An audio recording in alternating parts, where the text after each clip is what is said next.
কেমন আছে আপনাদের সকলের মন? উপভোগ করছেন দেবীগঞ্জ উপজেলার ৭ নং টেপরিগঞ্জ ইউনিয়নের ১ নং ওয়ার্ড গাজুকাটি বাজারের ফরেস্ট মাঠ। যে মাঠটি দেখছেন এই মাঠটি কয়েক হাজার একর জমির উপরে নির্মিত। এই মাঠটি একটি সময় ছিল গাছপালা দিয়ে ভর্তি। একটি সময় এ জায়গার সৌন্দর্য, এ জায়গার ভিউ ছিল অসাধারণ।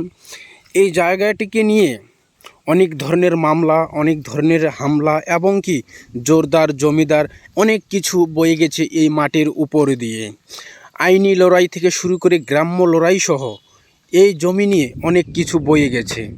আজ এই মাঠটি অনেকটাই মুক্ত, তবে আমরা শুনতে পেয়েছি এই মাঠে আবারও আগের মতো করে কয়েক হাজার লক্ষ গাছ লাগানো হবে সরকারের তরফ থেকে। এই জমিটি ছিল এই এলাকার একজন সুনামধন্য ব্যক্তি ভবেন্দ্রনাথ বাবু রায়ের। তিনি কয়েক শত জমির মালিক ছিলেন। তার এখনও কয়েক হাজার একর জমি রয়েছে, যে জমিগুলো খাস। তার ভিতরে এটি একটি উল্লেখযোগ্য জমি। এখানে বাড়ি ঘর, গাছপালা, নদী নালা যা কিছু দেখতেছেন সবগুলোই ভবেন্দ্রনাথ বাবুর জমির উপরে নির্মিত। এই জমি দখল করতে গিয়ে অনেকজনে মামলা হামলা এবং কি অনেক মারামারি হয়ে গেছে। এখন আমরা যতটুকু জানতে পেরেছি এই মাঠটি একবারে উন্মুক্ত। এই মাঠে আবারও সরকারিভাবে গাছপালা, নদী নালা এবং কি সহ সব কিছুর আদেশ দিয়েছেন বাংলাদেশ সরকার এবং বাংলাদেশ ফরেস্ট কর্তৃপক্ষ।